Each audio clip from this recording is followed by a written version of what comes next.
సీతామాత సంరూపియ జగతికి మూలం నీవమ్మ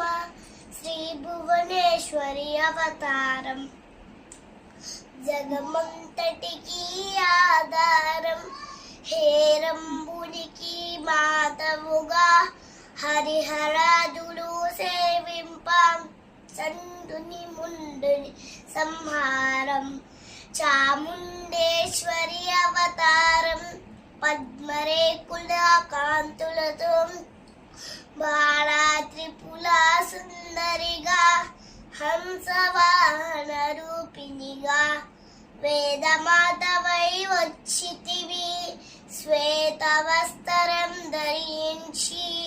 అక్షరమాలను పట్టుకొని